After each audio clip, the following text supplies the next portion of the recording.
Bienvenue sur Fragile. Je vous propose de poursuivre votre découverte de Porquerolles, île sœur de Porquerolles.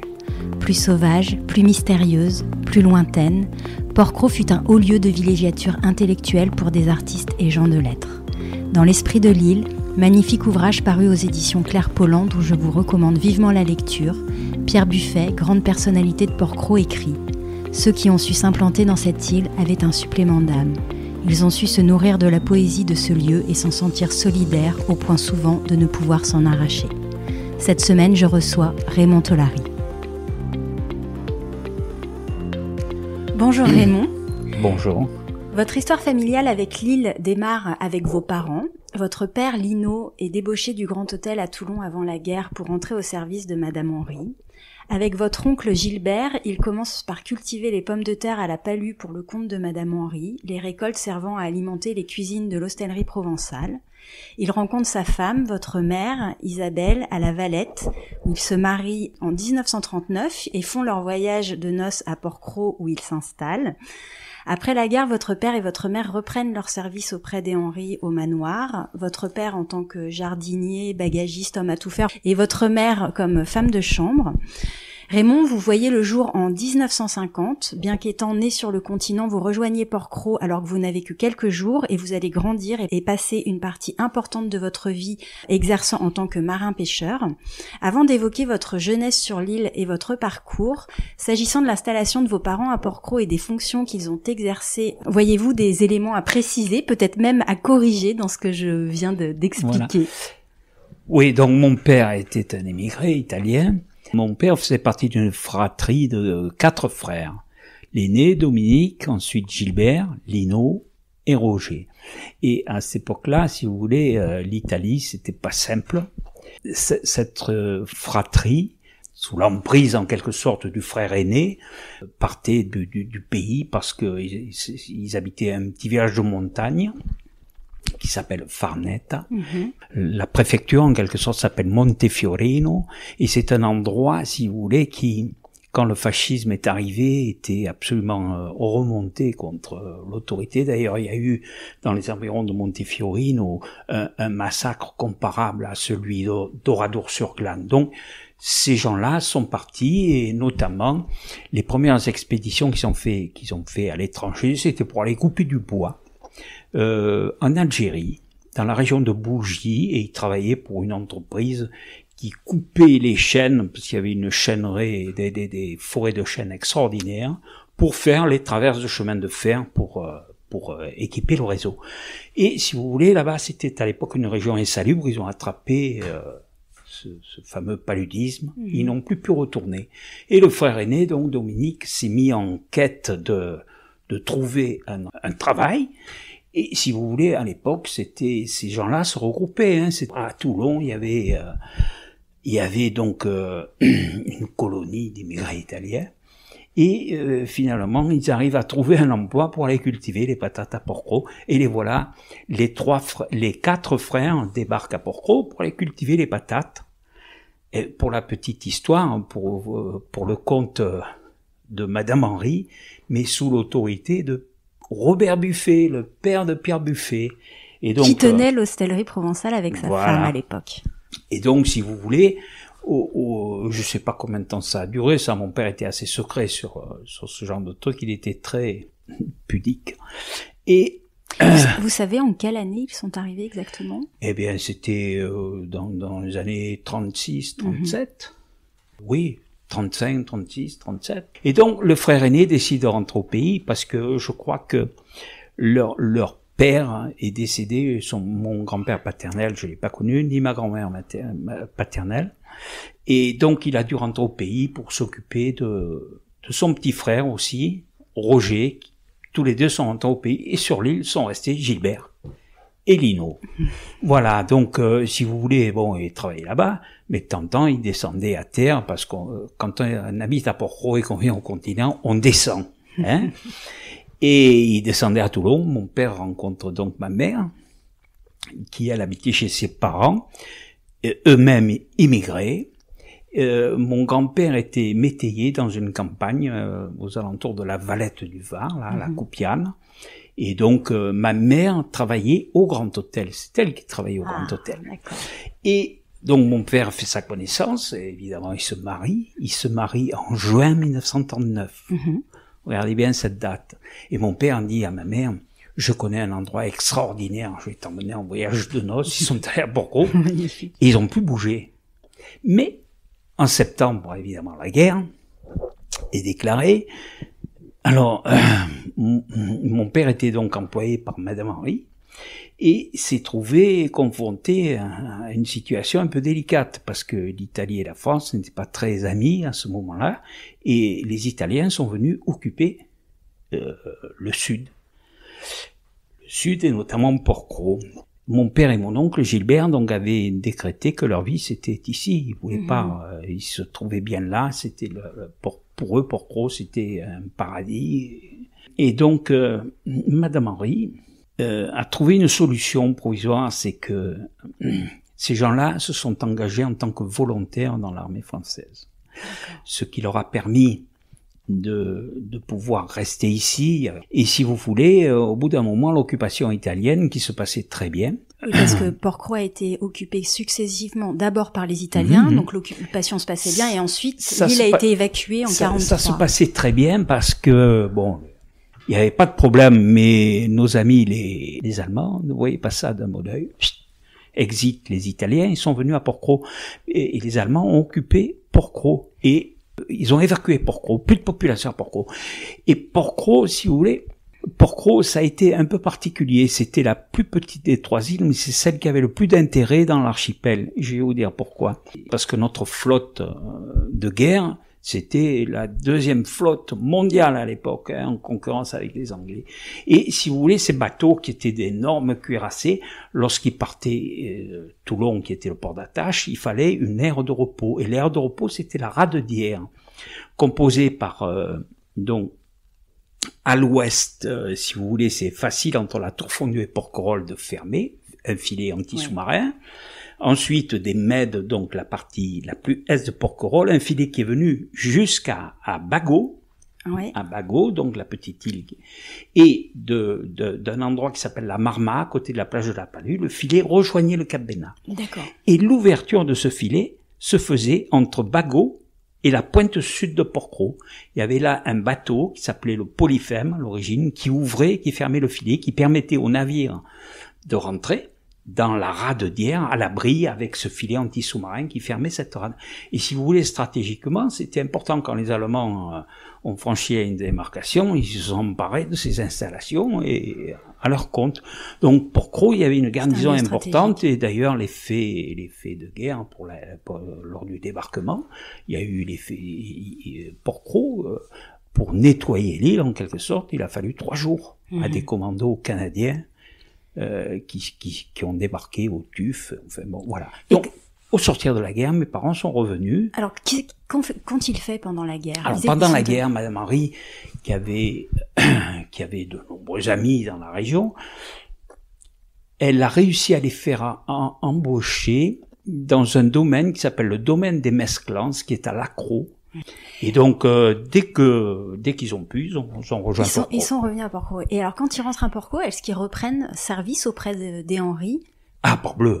Mon père a toujours travaillé pour Madame Henry. Madame Henry, elle avait,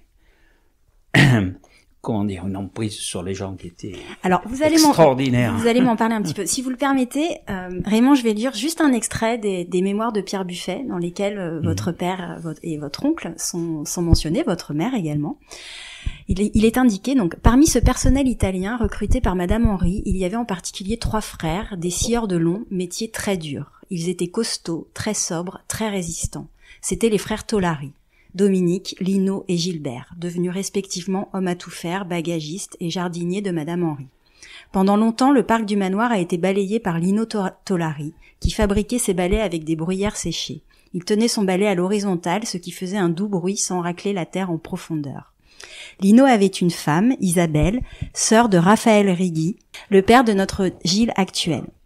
Cette famille Tolari, d'une grande beauté, est venue à Porquerolles et les 3 frères, qui faisaient les choses les plus compliquées avec le sourire, ont été complètement dévoués à Madame Henry, qui aimait avoir une domesticité fidèle autour d'elle, qu'elle traitait d'ailleurs avec beaucoup d'égards. Madame Henry, qui était impressionnante. Elle avait toujours des longues robes, c'était vraiment un personnage, si vous voulez, un peu anachronique par rapport à l'époque, mais quelqu'un d'extraordinaire qui faisait même un peu peur. Et pour vous dire, en ce qui concerne ma famille, bon, mon père a toujours travaillé pour Madame Henry. La vie à Porquerolles, à cette époque-là, je dis pas ça d'une manière dure, si vous voulez, mais c'était un peu la féodalité. Donc Madame Henry, elle décidait de tout pour tous. Si vous voulez, à Porquerolles, avec cette personnalité extraordinaire, il y avait, parce qu'il y a une possibilité d'avoir des clans.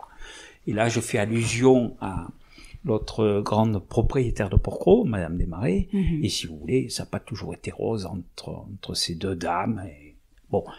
Mais mon père, donc, a toujours travaillé pour Madame Henry, et pour vous dire, Madame Henry décidait de ce qu'elle allait faire. Par exemple, moi, elle avait décidé que mon rôle, à Porquerolles, alors à l'époque, il y avait un bateau qui faisait la ligne, c'était, elle dit, oui, Raymond, lui, on va c'est lui qui mènera les bateaux pour ceci, pour cela, il va faire, on va l'envoyer au lycée, on va faire ci, on va faire là. Elle décidait vraiment de tout. Enfin, on n'a pas vécu ça mal du tout. Hein. Moi, ma famille, elle a été très bonne. Moi, pour vous dire, lorsque je suis rentré en 6e, je suis venu ici au lycée Jean Écart. J'étais pensionnaire, mais j'avais 10 ans et demi.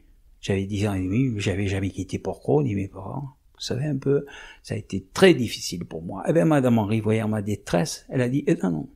Raymond, il faut qu'il continue à aller au lycée et il va venir habiter aux Anémones. À l'époque, Madame Henry avait une propriété qui est pas loin d'ici, que Pierre Buffet connaît très bien. Et Madame Henry a dit, Raymond, il va venir habiter aux Anémones. Et puis elle avait des serviteurs, notamment, je me rappelle d'un immigré russe qui s'appelait Boris Povstavski, qui était un type extraordinaire, qui a servi Madame Henry pendant très longtemps jusqu'à sa mort. Et une servante qui s'appelait Gilberte Banis. Et donc, moi, j'habitais aux Anémones et j'allais au lycée. Et Madame Henry, elle vous suivait, mais avec une certaine bienveillance, j'ai l'impression. Bien entendu. Elle aurait pu dire, écoutez... mais vous étiez un peu son protégé. Voilà. Et si vous voulez, Madame Henry, moi, je n'en ai que de bons souvenirs. Par exemple, le premier beau bouquin que j'ai lu, c'est Madame Henry qui me l'a offert en cadeau de Noël. Tartarin de Tarascon. Et puis, pour tous les enfants de Porquerolles, Madame Henry, à Noël, offrait un cadeau à tout le monde, à tous les enfants. C'était une grande dame. Alors, on va revenir un petit peu en arrière. Vous naissez donc en 1950, on l'a dit, vous grandissez sur l'île. On a envie de nous demander comment c'était de grandir à Porquerolles dans les années 50-60. C'était la liberté, la liberté sans être la liberté. Par exemple, on avait des contraintes. Vous savez, je me souviens encore des instituteurs et institutrices qu'on avait à Porquerolles. Il fallait pas qu'on fasse trop les zouaves parce que ils avaient vite fait d'aller voir les parents et puis s'il y avait quelque chose qui se passait mal, je veux dire, dans ce petit pays, tout le monde s'occupait les uns des autres. Par exemple, les parents de Philippe ou Stéphane, quand il y avait quelque chose qui n'allait pas, ils nous alignaient, coup de pied au derrière à chacun, et puis voilà. Donc il y avait, moi j'ai passé une enfance extraordinaire. Hein. J'ai une fraternité insulaire. Je veux dire, aller à l'école, c'était pas une corvée, c'était une joie. On a eu des instituteurs, nous, qui, notamment cours moyen première année, cours moyen deuxième année, c'était un monsieur qui s'appelait Jean-Luc Alzari, qui appliquait une méthode extraordinaire, c'était la méthode Meffray-Alzari. Chacun écrivait un texte sur ce qui se passait dans le pays, et puis le matin, tout le monde disait son texte. Évidemment, l'instituteur, avec du tact, sélectionnait. Ce texte servait à faire un texte de français, c'était au tableau, ça servait de dictée, et ça servait aussi, c'était le support, parce que cette méthode, on avait des correspondants, et nous, nos correspondants étaient à Pralognan, dans une petite école, et on faisait notre journal, et tous les mois, on envoyait notre journal, on est allé chez eux, ils sont venus chez nous, on avait une imprimerie, on composait le texte pour fabriquer le journal qui s'appelait Les Gabions. Oui. Pour fabriquer le journal, alors on avait une imprimerie avec une presse, et puis composteur et caractère en plomb, compagnie, la mise en page, c'était extraordinaire. Mais vous étiez combien d'enfants à l'époque à l'école? Eh ben, on était 7-8. Ouais. Et puis il y avait des gens qui, de passage, hop, les petits à l'école. Donc moi j'ai passé une enfance extraordinaire. Et puis même plus tard, oui, même si vous voulez, quand on est un peu plus vieux, bon, 15, 16 ans, 17 ans, où on a d'autres préoccupations qui viennent. Moi j'étais pensionnaire, alors de hier le pensionnat a été supprimé, j'étais au lycée du Mont-d'Urville à Toulon. J'étais pensionnaire, moi mes copains qui étaient pensionnaires, ils n'avaient qu'une idée en tête. C'était, on va aller dans telle boîte de nuit ici, là. Moi, vous savez ce que c'était ma préoccupation? C'était de pas manquer le bateau le samedi à 2h et d'aller à Porquerolles. Vous faites bien la transition. Est-ce que vous pensez, Raymond, que grandir à Porquerolles, je pense que j'ai un peu la réponse, mais a pu influencer votre rapport au monde, aux autres et à la nature? Et si oui, dans quel sens? Alors là, je vais peut-être vous décevoir dans ce que grandir à Porquerolles, ça reste pour la vie entière de quelqu'un, grandir dans les circonstances dans lesquelles j'ai grandi, pour moi, c'est une tare de ma vie. Pourquoi? Je vais vous dire, à Porquerolles, vous voyez, par exemple, je vous donne un petit exemple, mais qui va vous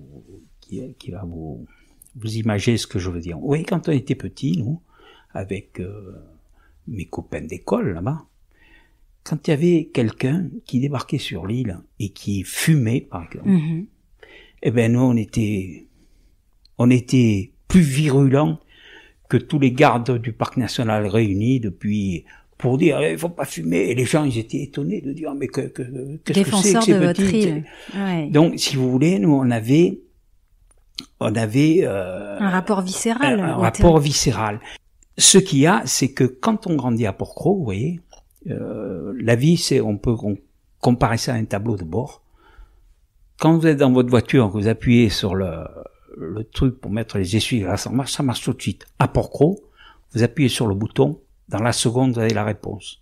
Mais quand on est confronté après à la société dans laquelle on doit naviguer après, quand vous appuyez sur le bouton, la réponse, elle vous vient longtemps après. Et ça, si vous voulez, ça forge un caractère. D'ailleurs, si vous voyez les gens de l'île qui ont passé leur enfance à Porquerolles, ben, ils sont tous un peu alors plus ou moins, évidemment, il y en a qui ont plus ou moins de caractère.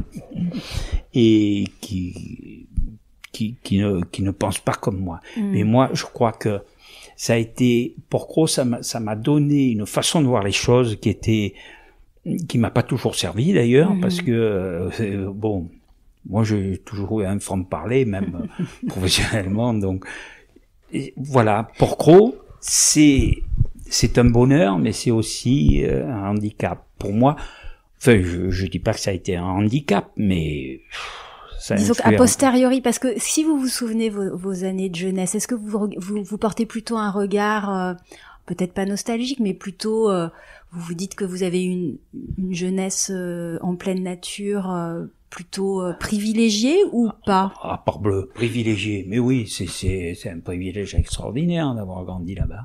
Mais peut-être que ça coupe un petit peu des réalités du monde. Après, pour ce qui est de la vie la vraie normale, vie. La vraie vie. Enfin, oui, on peut appeler ça la vraie vie. C'est un peu particulier. Ouais. Il y a Pierre Buffet qui dit dans ses mémoires, en se remémorant son enfance, pour nous, la Terre se limitait à Porquerolles, le continent c'était le zoo humain et Porquerolles c'était la vraie vie. Est-ce que vous êtes d'accord avec ça? Est-ce que quand vous étiez petit, vous traversiez régulièrement, ou est-ce que vraiment, tout à l'heure vous avez évoqué votre arrivée à 10 ans et demi au lycée Jean Écart, et en disant que vraiment ça avait été un choc. Est-ce que pour vous, longtemps, le continent a été un territoire un peu lointain? Ah ben bien sûr, bien sûr. Non, bon, moi je vous dis, j'avais qu'une idée en tête, c'était de retourner à Porquerolles, d'aller passer le week-end à Porquerolles. Le lycée, bon, Vous étiez pensionnaire, ouais, du coup, oui. Oui. C'était dur. Et Ouais. après, donc il y a eu l'épisode où j'étais chez Madame Henry, Ouais. mais bon, après, si vous voulez, en grandissant, lorsque l'internat était jusqu'en 3e au lycée Jean-Ricard. Et ensuite, le seul internat qui était dans le coin, c'était le lycée du Mont-d'Urville, à partir de la seconde. Bon, en seconde, j'avais 15 ans. Ouais, 16 ans, oui. Si vous voulez, on a d'autres préoccupations qui rentrent dans la vie de chacun, quoi. Hein. Ma préoccupation, c'était de revenir à Porquerolles. De revenir à Porquerolles. Comment ça se passe après vos années de Alors, lycée? je vais vous dire, j'ai eu... J'aurais pu faire de brillantes études, mais l'appel de Lille était trop puissant. Voilà, puis il fallait être assidu, il fallait être travailleur. J'avais d'autres préoccupations dans ma tête. Bon, passons. Et si vous voulez, j'ai bénéficié, parce que j'ai pris un peu de retard à une certaine époque, j'ai bénéficié d'un sursis. Voilà, c'est un épisode très particulier de ma vie. Et puis au bout d'un moment, évidemment, tous les recours ont été épuisés. J'étais obligé d'aller faire mon service militaire. Et vous savez où j'ai fait mon service militaire? À Paris. Hey. Paris, j'en avais entendu parler, quoi. Et donc j'ai fait mon année de service militaire à Paris. Une année, si vous voulez, a posteriori, qui a été magnifique, puisque j'ai servi aux sapeurs-pompiers de Paris, et c'était vraiment quelque chose d'extraordinaire dont j'ai un souvenir fantastique. Au sortir de mon service militaire, je me disais, bon, je vais reprendre quelques études. Alors mon objectif, si vous voulez, à l'origine, c'était de rentrer dans l'école de la marine marchande. Il fallait une condition, il fallait que je sois inscrit maritime et que je rentre au titre de la formation professionnelle pour adultes. Donc, je me suis embarqué avec une compagnie qui faisait le trafic entre Porquerolles et le Lavandou, avec Loulou le Corsaire. Vous avez entendu parler? Bien sûr, j'ai interviewé Alain Pelliasco, donc. Alain, c'est un copain, il est un peu plus âgé que moi, mais bon, c'est toujours connu. Et donc, son père m'embauche. Je fais la saison et au bout du nombre de mois requis, hop, je vais à Marseille, école de la marine marchande, où je passe un petit brevet. Et là, si vous voulez, à cette période, à la fin de mon service militaire, donc mon père a disparu. Et si vous voulez, il y a eu sur Porquerolles un drame qui nous a tous touchés, de plus ou moins près. Et ma mère a été obligée de partir de Porquerolles parce qu'elle avait plus de travail, elle ne voulait plus rester là-bas. Donc ça a été un peu difficile pour nous tous de quitter Porquerolles. Moi j'étais absolument déraciné. Enfin, je vais à l'école de la marine marchande, j'arrive à avoir un petit... Vous avez quoi, une vingtaine d'années? C'est quoi, dans les années 70? Oui, j'avais entre 20 et 21 ans. Et j'arrive à avoir un petit diplôme et puis je m'embarque sur les navires câbliers des postes de télécommunications. J'ai été embauché, si vous voulez, complètement au bas de l'échelle en attendant que parce que dans la marine marchande, il faut un diplôme, mais après il faut se faire breveter, donc il faut un temps de navigation. Comme je voyais que ma situation n'allait pas progresser, j'ai cherché un autre emploi que j'ai trouvé. Et je me suis embarqué sur une compagnie qui faisait de l'offshore. Alors, par rapport à Porquerolles, à toute ma jeunesse, si vous voulez, Porquerolles, c'est un endroit où il y a plein de gens extraordinaires qui viennent à Porquerolles. Il y avait un monsieur à l'époque, quand on était jeune, qui était passionné de plongée, qui s'appelait Jean Fouché-Créteau. Et ça a été un des personnages qui a mis au point la photo sous-marine, bien avant les Pétrons et compagnie. Et ce Jean Fouché-Créteau avait un ami qui était Monsieur Delose. Monsieur Delose, c'était le patron de la Comex, ce qui allait devenir cette grande entreprise. Et si vous voulez, moi, quand je travaillais dans cette compagnie à l'offshore, un jour, il y avait des plongeurs, hein. Un jour, je croise Monsieur Delose. Oh, qu'est-ce que tu fais là, toi? Alors, j'ai dit, je travaille, je suis à bord du bateau. Il m'a dit, par exemple, jamais j'aurais cru que tu fasses un boulot comme ça. Mais je t'aurais plutôt vu dans la plongée. Et il me dit, la plongée quand même. Alors j'ai dit, ouais, et puis il me dit, je veux te voir à Marseille et tu vas passer les tests pour voir un peu de quoi t'es capable.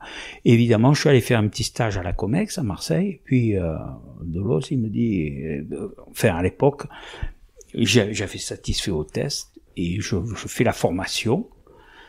J'étais dans cette formation, mais je savais pas trop ce que je voulais faire. Et voilà qu'arrive une proposition extraordinaire de la part du père de Stéphane, Philippe Anger, leur père, Gérald, qui me dit, ah ouais, je suis embêté à Porquerolles, il me faut un gérant pour la boutique, et ici et là, est-ce que... Et nous voilà embarqués avec ce qui était ma compagne, et qui est devenue ma femme, et puis on s'est embarqués, et voilà, on est allé à Porquerolles, on s'est réinstallé à Porquerolles, pour exploiter la boutique pendant 11 ans. Pendant 11 ans. Donc vous rentrez à Porquerolles en quelle année? Si vous voulez, à partir de 74, 75, et puis après, on s'est définitivement installé à la boutique 1976, si mes souvenirs sont bons. Alors ma femme connaissait absolument rien dans la restauration, elle était secrétaire médicale. Bon. Alors moi j'avais pendant les vacances aussi les parents de Philippe et Stéphane avec l'Hostellerie Provençale, on travaillait, on faisait la saison comme serveur. Nous pendant les vacances, que ce soit Philippe, Stéphane, Jean-Pierre, on avait une occupation, on passait c'était pas une occupation en fait qui nous prenait tout notre temps, mais on a eu le sens des réalités par rapport au travail, je veux dire.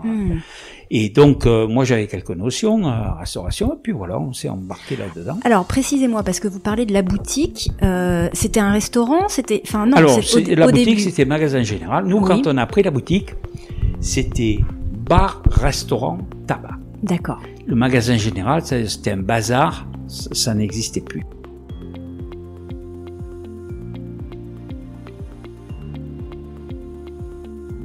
Ce que vous ne dites pas, c'est que vous êtes aussi pêcheur.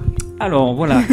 Comment ça rentre dans votre vie, la pêche? En habitant à Porquerolles, on avait la mer, c'était un peu...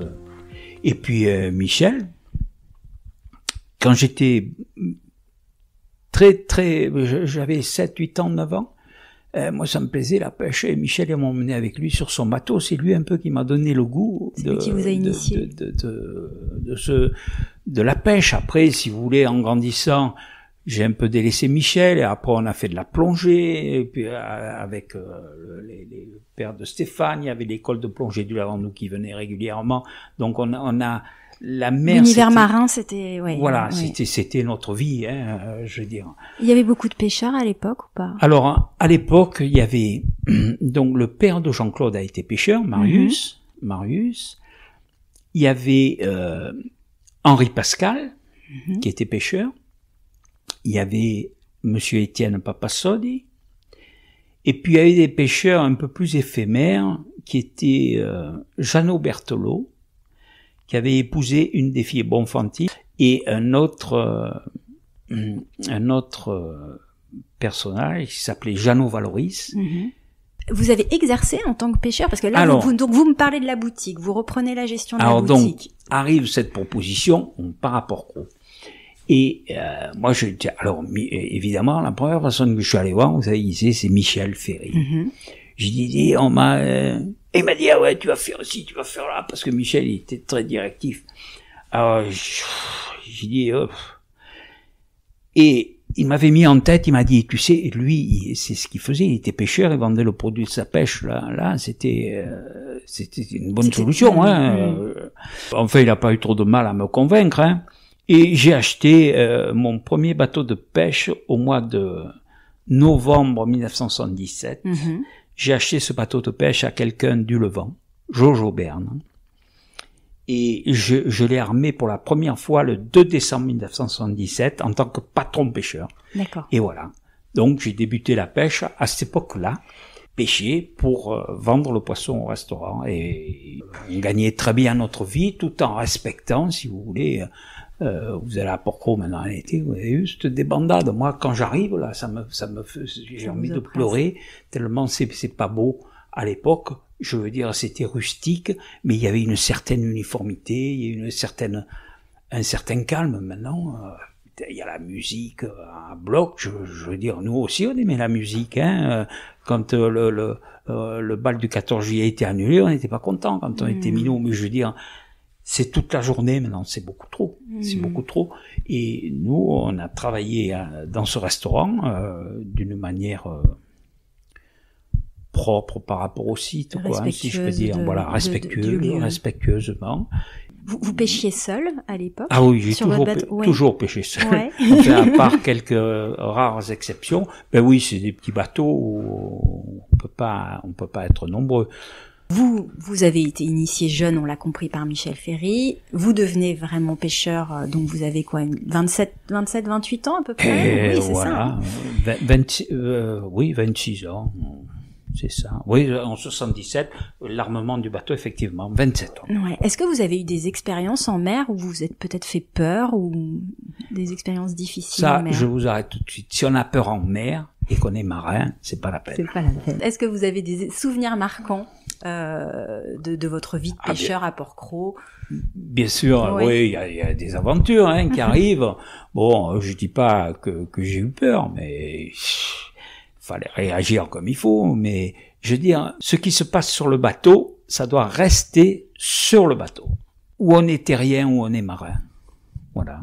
Est-ce que vous avez vu des espèces de poissons disparaître? Les pêcheurs à une époque, je parle de la pêche ici, dans notre région, c'était plutôt le folklore. Et quand toutes ces mesures, c'est pas parce que la pêche a progressé de partout, effectivement, l'effort de pêche en général, ça s'est accentué. Mais je veux dire, la pêche telle qu'on l'a pratiquée ici, une petite pêche artisanale, une pêche qui à chaque saison, les pêcheurs changeaient de métier pour justement s'adapter à la vie du poisson. Hein. Tel poisson frais à telle époque, il faut pas. Les langoustes, à telle époque, on n'en vend pas.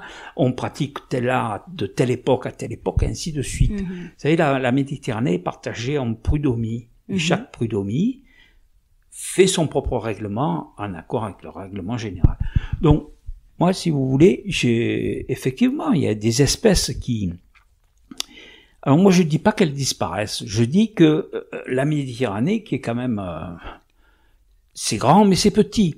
Le poisson, qu'est-ce qu'il fait? Il a des cycles qui tournent. Vous voyez, cette année, vous voyez du thon ici, mais l'année prochaine, vous en verrez pas. Cette année, il y a des rougets, mais l'année prochaine, peut-être il n'y en aura pas. Ou il y en a pas cette année, mais il y en aura l'année prochaine. Bon, après, il y a des espèces, effectivement, il y a eu certains règlements, notamment, puisqu'on parle de Port-Cros. Port-Cros, la chasse sous-marine a été interdite, et ça a apporté du bien. Parce que, par exemple, il y avait des espèces comme le mérou qui est un poisson idiot, en quelque sorte. Il voit quelqu'un dans l'eau, hop, il vient, il est curieux. Pouf, il prend une flèche, et donc tout ça, ça a été interdit, et effectivement, maintenant, les mérous, il faudrait s'en débarrasser, parce que les mérous, qui sont au sommet de la chaîne alimentaire, ils détruisent le reste. Par exemple, vous n'avez plus un poulpe. Pourquoi? Parce que le mets favori du mérou, c'est le poulpe. En Méditerranée, il n'y a plus de sardines. Les sardines, elles sont petites. Pourquoi? Parce que le thon, il court après quoi? Il court après les sardines. Et ainsi de suite. Vous voyez, à trop protéger une espèce, on en vient à en détruire. Les cormorans, c'est un fléau. Alors évidemment, quand on dit ça à des scientifiques ou à des écolos, mais non, mais c'est la vérité. Un cormoran adulte, il vaut 3 kilos de poisson par jour. Vous croyez? Effectivement, la pêche a changé. Par exemple, moi, je peux vous dire que lorsque j'ai débuté, c'était vraiment une pêche de la soupe de poisson, des machins, des espèces immatures. Mais quand j'ai fini, moi, le moindre poisson que je débarquais pour vendre, c'est un poisson qui faisait 700-800 grammes, 1 kilo, des dentis, des chapons, des langoustes, et je gagnais très bien ma vie, même sur la faim. Bon, pourquoi? Parce que peut-être que les pêcheurs eux-mêmes ont su se limiter. Et puis après, effectivement, vous avez des effets réserves comme le parc national et tout ça et les aires marines protégées qui ont participé, si vous voulez, à la régénération de certaines espèces. Vous continuez de pêcher ou pas? Ah non. Même pour le plaisir? Alors, j'ai vendu mon activité il y a 4 ans. Pour pas qu'il y ait trop d'ellipses, parce qu'aujourd'hui vous ne vivez plus à Port-Cros, Raymond. Vous avez exercé au restaurant pendant une dizaine d'années, c'est ça? On est parti en 1985. Alors, qu'est-ce qui vous décide à partir de c'est un peu les circonstances et, si vous voulez, c'est certaines difficultés c'est un problème un peu compliqué, si vous voulez, il y a eu des drames qui ont eu lieu à Port-Cros, qui ont donné lieu à des règlements de compte. Et nous, si vous voulez, on était mêlés à ces règlements de compte, mais d'une certaine manière. Et si vous voulez, la boutique où on était appartenait à la famille Anger, et entre le père et les enfants, puisque la maman a disparu, entre le père et les enfants, ça s'est pas bien passé. Et si vous voulez, nous, on a été obligés de partir. D'accord. Voilà. Donc en 85, on est parti, fin 85, et on a émigré au Lavandou. Moi, j'ai continué mon activité de pêche, et si vous voulez, on a pu investir dans un nouveau restaurant au Lavandou que ma femme a exploité pendant un certain temps. Après, ce sont deux de nos fils qui ont repris la suite, et là, la restauration pour eux, c'est devenu trop compliqué, donc le restaurant est en gestion. Vos fils se pêchent ou pas? Est-ce que vous pas du tout. Pas du tout. Même pas. Il y en a qu'un seul qui est venu une fois ou deux avec moi. Vous leur avez transmis un peu l'amour de la mer ou là, c'est une longue histoire. C'est une longue histoire. Alors, l'aîné, si vous voulez, il venait quelquefois, mais il n'était pas très intéressé. Le second. Peut-être une question, Raymond. Est-ce que vos enfants, vous les avez eus à Port-Cros ou ils ont grandi? Non? C'est un peu particulier. C'est une famille reconstituée. D'accord. Donc, où il y avait 3 enfants. D'accord. Et donc, que j'ai adopté. L'aîné, la pêche, il s'en foutait. Il avait d'autres préoccupations. La moto, notamment.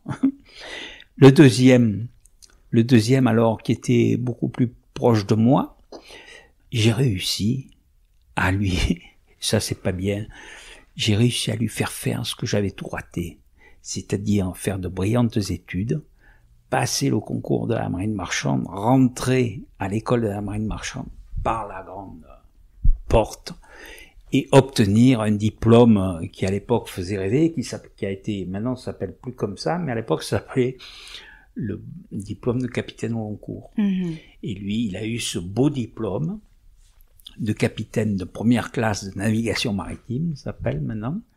Et quand il a eu son diplôme, il est venu, il m'a dit, tu vois, j'ai fait ce que tu as voulu, maintenant je vais faire ce que je veux.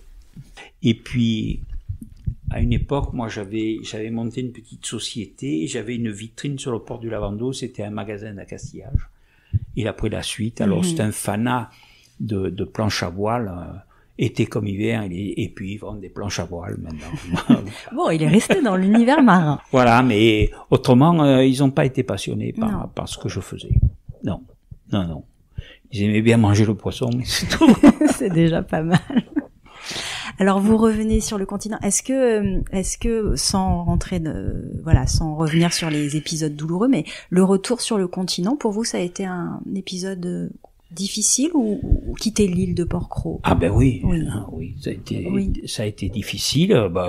J'ai vécu comme un déraciné, voilà.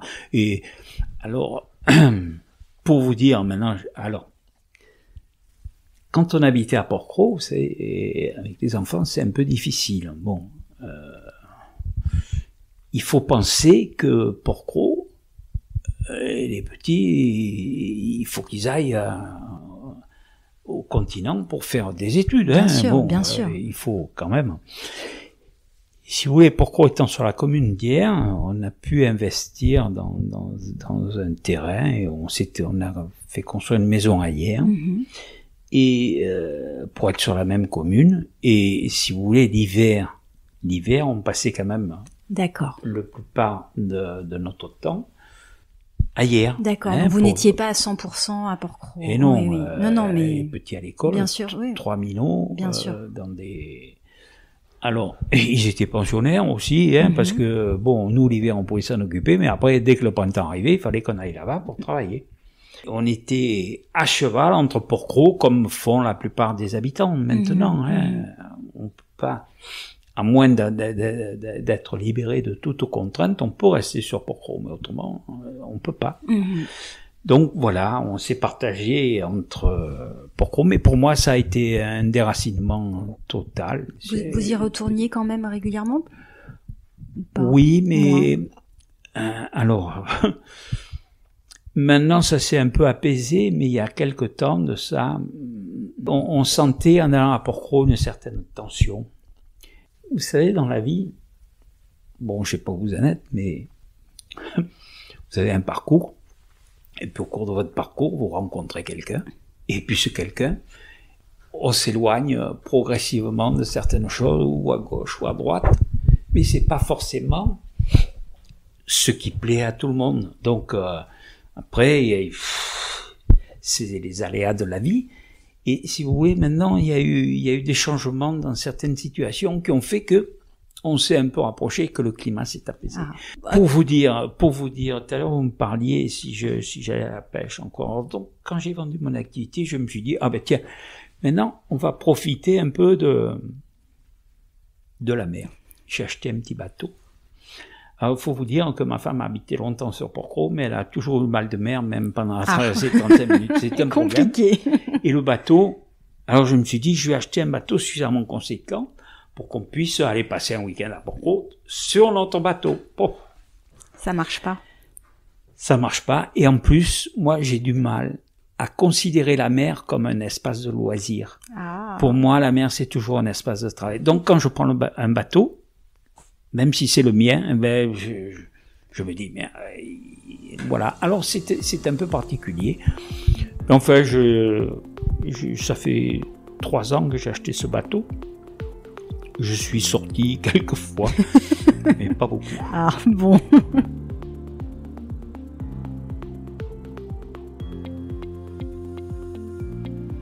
Quelle est la saison que vous avez préféré vivre sur l'île de Porquerolles et pourquoi? C'est l'automne, ouais. Parce que l'été est passé, ouais. On a donc la saison, le travail. Et puis voilà, on commence à profiter un peu de Porquerolles, de la tranquillité, et tout ça. Bon, on profite peut-être aussi un peu plus des insulaires entre soi, voilà. Aussi. Voilà, moi je voudrais mettre aussi l'accent sur Porquerolles, sur la vie que j'ai eue à Porquerolles, de parler des anciens. Oui. Alors, moi, par exemple, à la pêche, si vous voulez, Michel Ferry, de tout petit, vivre au bord de mer, tout ça. Mais il y a aussi des personnages importants. Des personnages importants comme Monsieur Papassodi. Monsieur Papassodi, c'était notre voisin. Oui. Avec la terre. Alors, vous habitiez où? Vous nous avez pas dit. Ah, vous habitiez la boutique. Au-dessus. Ok. Vous voyez la maison d'à côté, là? Oui. Alors, il y avait un magnifique mûrier, une terrasse, et Monsieur Papassodi, il était là. Et il déjeunait, et quand il avait fini son déjeuner, il faisait un petit roupillon, et puis il descendait sur la terrasse, ramandait les filets. Et là, c'était la réunion. Je venais, tout ça, et on blaguait. Il y avait Marius Ferry, le père de Jean-Claude, Henri Pascal, et on était là. Alfred Touze, aussi, un personnage qui est très souvent oublié. Et on blaguait, on regardait les gens passer, faire un peu des remarques, vous voyez, bon, c'était bidon. Et au-dessus, il y avait Madame Étienne, Tiennette, qui avait des volets entrouverts comme ça, et qui surveillait, parce qu'à 80 ans, elle était encore jalouse des fréquentations de son mari. Et alors, ce monsieur Étienne, pour moi, ça a été une bible. Sans en avoir l'air, il m'apprenait le métier de pêcheur. Il me disait, oh ça, petit, il faut faire comme ça, ci, là. Et puis, va là-bas, fais ci, fais là. Avec lui, on est allé même, faire quelque chose qui n'était pas trop légal. Autorisé. Pêcher à l'épervier. Ouais, filer 2 coups d'épervier, d'aller à Bagot, tout ça, il m'a appris tout ça. Et c'était extraordinaire, parce que c'était un homme sans... simple. D'une simplicité extraordinaire, mais si vous voulez, bon, une anecdote à ce sujet, donc son grand-père était pêcheur, lui, hein, son père aussi, lui il a été pêcheur. Mais, alors, monsieur Étienne, il avait un appartement à Toulon, par exemple. Et, toutes les années, quand il avait fini sa saison, il allait habiter à Saint-Jean-du-Var, là-bas. Et alors, à Port-Cros, vous le rencontriez avec son bleu de travail, il avait une magnifique chevelure blanche. Et là, c'était tout rouge. Parce qu'il mettait l'aiguille avec laquelle il ramendait, et il y avait la teinture qui... Donc, simple dans ses filets, là, pâté coffee. Mais vous le rencontriez à Toulon, on aurait cru un ministre. Chapeau, melon, la redingote. Et toutes les semaines, au théâtre. Hein. Et alors là, il en connaissait un rayon sur le théâtre. Un type qui s'est cultivé d'une manière... et c'était un autodidacte, il faut pas dire. Et puis avec des intérêts très particuliers. Par exemple, il me dit, oh petit, t'as reçu le journal aujourd'hui? Oui, prête-moi un peu.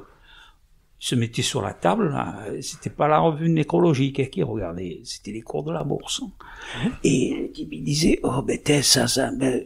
Eh ben vous voyez, des gens dont on n'imagine pas ça, des gens avec un esprit de curiosité, oui. Et puis d'une simplicité, et puis aussi d'une bonté. Parce que par exemple, à Port-Cros, vous avez entendu parler d'Alfred Touze. Voilà. Pas beaucoup encore, mais j'ai pas encore suffisamment de... Alors Alfred Touze, c'était un cousin, d'une manière un peu triviale, un cousin de la cuisse gauche. On comprendra. Il y a beaucoup de gens qui disaient, en ce temps-là, il n'y avait pas la télévision, mais il fallait passer les soirées. Bon. Et cet Alfred Touze, c'était donc un cousin de monsieur Étienne. Et quand la famille de monsieur Étienne a disparu, monsieur Étienne s'est retrouvé l'héritier de la maison qui est à côté de la boutique. Et vous avez vu, dans le coin, là, il y a la trinquette, qui s'appelait Loustallet. Loustallet, maintenant, il y a une partie haute et la partie qui est au ras du port.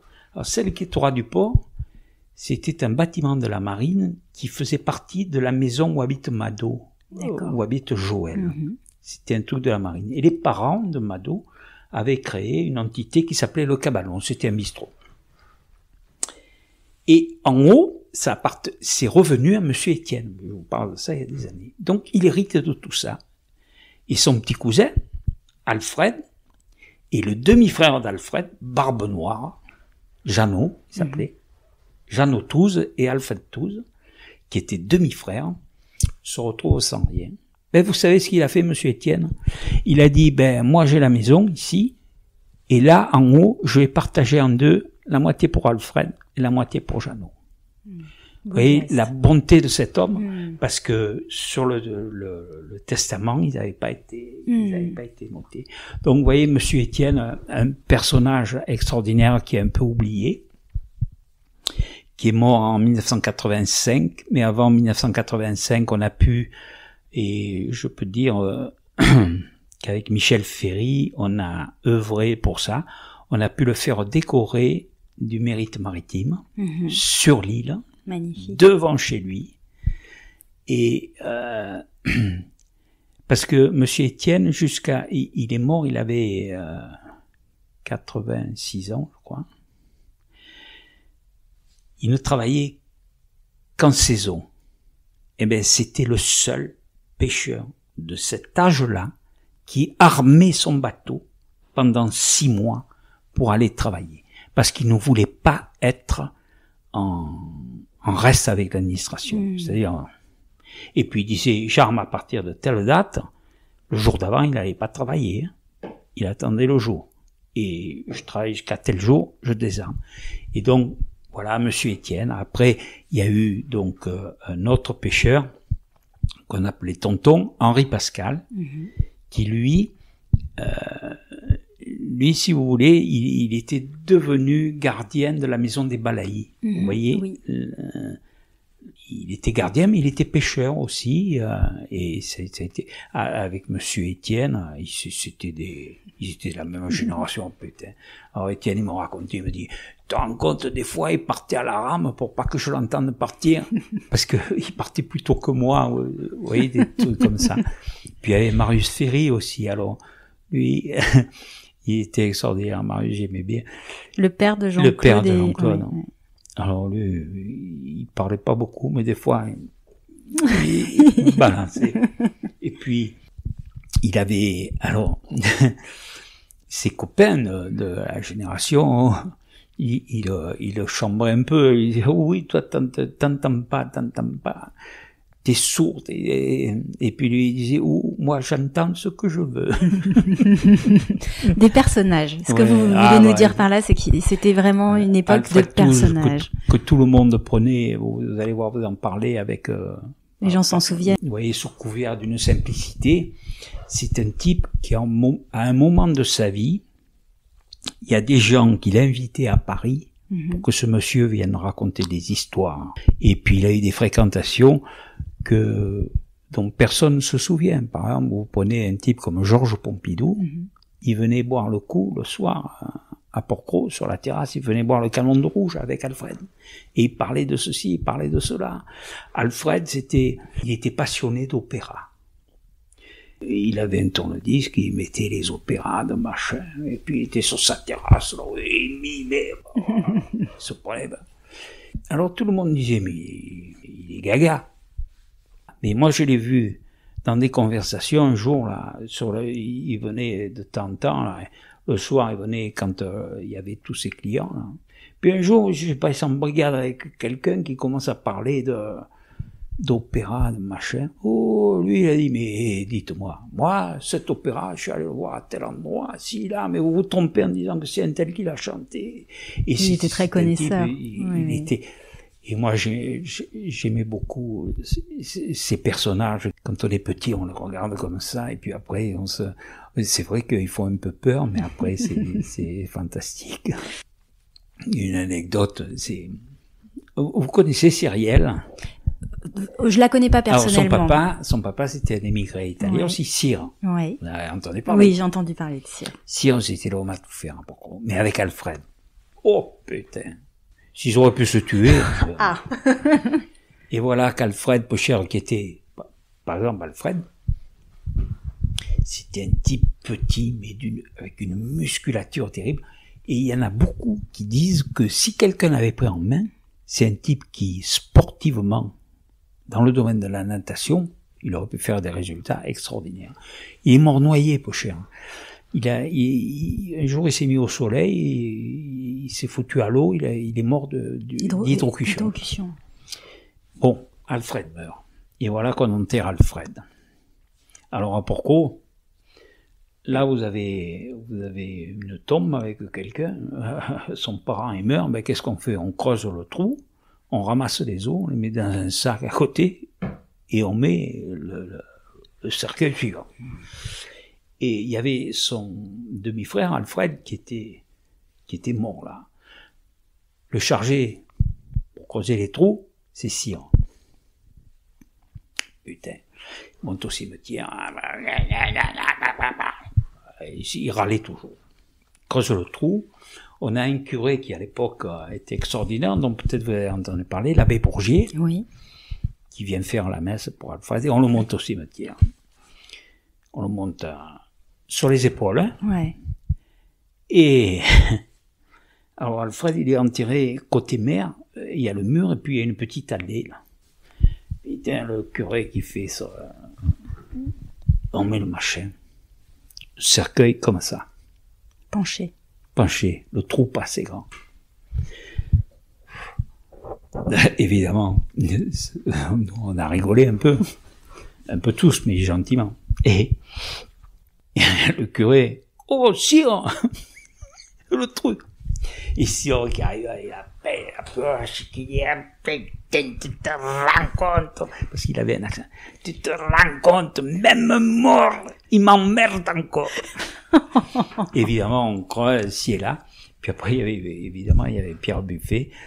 Et c'était la première fois où, si vous voulez, on a enterré quelqu'un, mais avec cette anecdote, évidemment, qui avait un peu détendu l'atmosphère et qui se passait bien. Pierre Buffet a dit, écoutez, venez au manoir, on va boire un coup à la santé. Ouais. Et c'était une des premières fois où, parce que la mort, ça a plus la même signification avant, tout le monde avait cette tronche d'enterrement, en quelque sorte. Et voilà, là, donc tous ces personnages-là qui, voilà, pour vous dire que pour moi, ça, c'est tous ces trucs qui ont, tous ces souvenirs magnifiques, quoi. Ouais. Et malgré les années, enfin maintenant, si vous voulez, même si on me proposait d'aller à Porquerolles, je n'irais pas. Hein. J'ai plus envie, j'ai besoin de confort. Est-ce qu'il y a un endroit ou des endroits que vous affectionnez tout particulièrement à Porquerolles? Ah si vous voulez, bon, quand je passe devant la maison de mon enfance, qui est encore debout, et à peu près dans le même état que lorsqu'on habitait là-bas, ça me fait, c'est un endroit, ouais. Voilà. Après, évidemment, il y a beaucoup d'endroits que j'ai pas exactement en mémoire, mais en fait que j'ai en mémoire, mais si vous voulez, sans vous dire précisément quel endroit. Par exemple, l'école. Moi, à chaque fois que je vais là-bas, par exemple, je vais voir Cériel ou je vais au manoir. Je passe pas par la route de dessous, je passe par l'église. Je fais une petite halte à l'église et puis je vais voir l'école. En un peu moins de 70 ans, comment vous avez vu l'île évoluer et quel regard vous portez sur ces changements? Qu'est-ce qui vous semble avoir changé le plus peut-être depuis votre enfance? C'est-à-dire que, si vous voulez, là, quand j'étais petit, on était à peu près une soixantaine, et on peut dire, bon, sans me faire de sectarisme et rien du tout, mais il y avait une population de souche.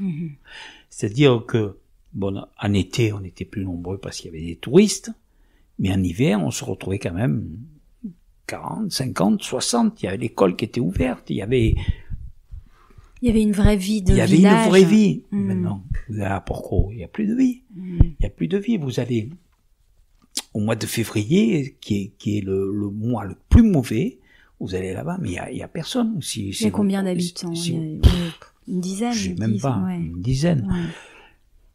Et ça, c'est un peu terrible, mais c'est l'évolution de la société. Les gens, ils veulent plus, comment dire, vivre dans je dis pas c'est pas précaire, hein, mais c'est rustique. Hein. Moi, quand j'étais petit, on allait chercher l'eau au puits. Hein. Il n'y avait pas la lumière. Hein. C'était le gaz. Enfin, ça a été d'abord la lampe à pétrole ou la bougie, puis après le gaz, puis après on a eu la lumière un peu. Maintenant, il y a l'électricité. Oui, alors après, sans retomber dans l'électricité à Porquerolles. Mais c'est vrai que la vie sur l'île l'hiver s'est retournée à une certaine forme de rapport à la nature et puis de solitude aussi. Tout le monde n'est pas armé pour vivre ça, certainement. Ça, moi, la solitude, ça fait partie de ma vie. Ça me plaît bien. Moi, vous voyez, maintenant, j'habite au Lavandou. Ouais. Quand les enfants ont grandi, on avait construit une maison qui était un peu grande. On s'est retrouvés avec ma femme tout seul. Puis on avait nos activités au Lavandou. Mais toujours, on allait là-bas. C'était un peu problématique. On s'est dit, hop, on va déménager. On a trouvé une maison au Lavandou, à grand-peine. On a acheté cette maison. Pour le calme? Pas pour le calme. Quand on est arrivé à cette maison, un parking sur les hauts du Lavandou, et vous savez quelle est notre vue? Porquerolles et le Levant. Qu'est-ce qui vous semble néanmoins avoir évolué positivement à Porquerolles? Est-ce qu'il y a des choses dont vous vous dites, bon, ça c'est quand même une bonne chose? Oui, je vous dis, reconnaître les pierres de mon enfance, ça, le parc national quand même a fait... C'est vrai, il faut reconnaître les mérites du parc national, mais je dis aussi que il aurait été possible que s'il n'y avait pas eu de parc national, les gens qui seraient restés sur place, ils auraient fait aussi bien peut-être. Aussi bien. Maintenant... Quels sont pour vous les grands enjeux de Porquerolles dans les années à venir?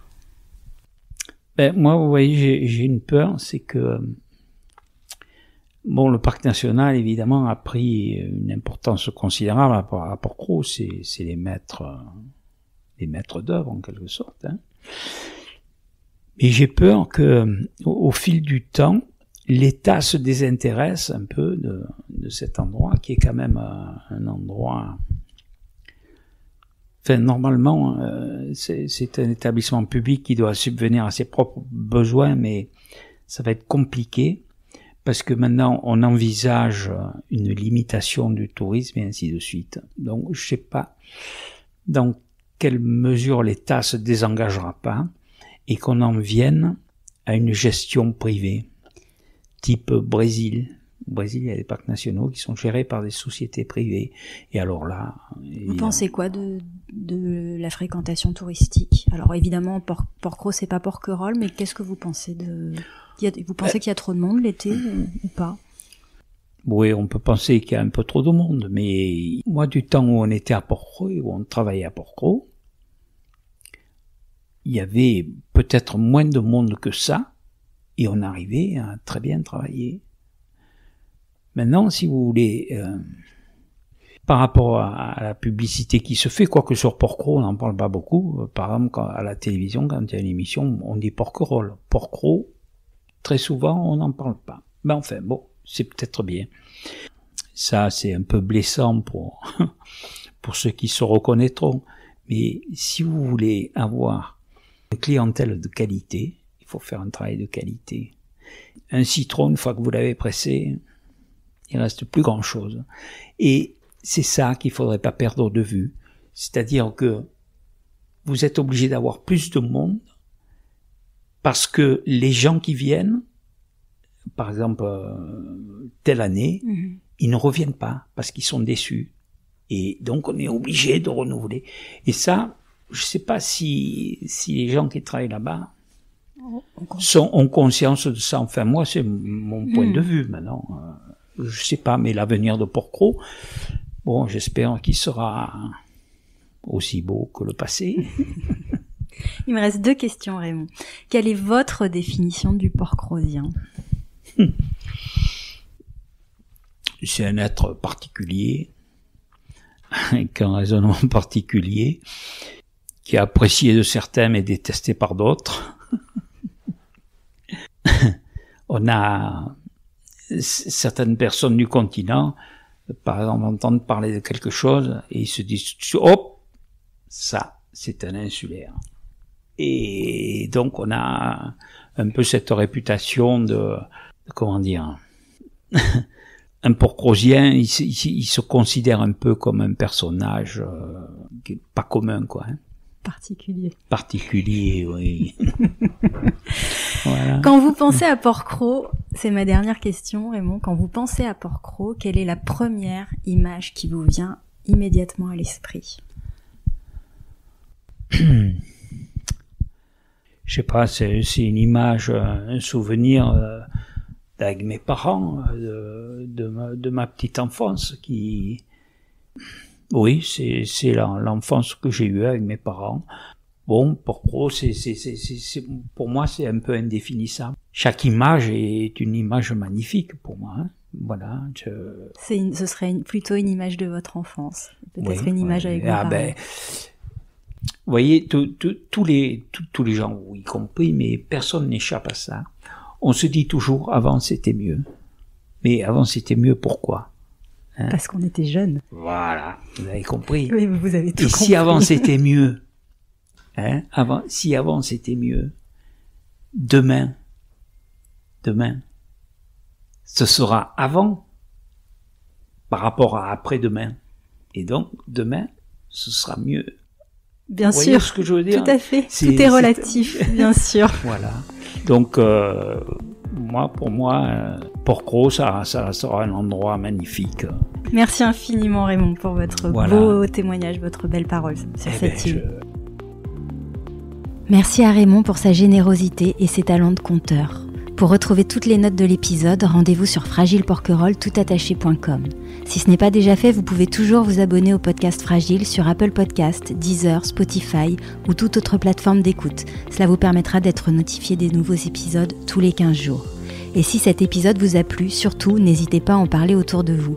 Pour les détenteurs d'iPhone, si vous voulez apporter un vrai coup de pouce au podcast, laissez un avis 5 étoiles sur Apple Podcast avec un petit commentaire. C'est la meilleure manière de le soutenir et ça me fait toujours très plaisir de vous lire. On se retrouve très vite. À bientôt.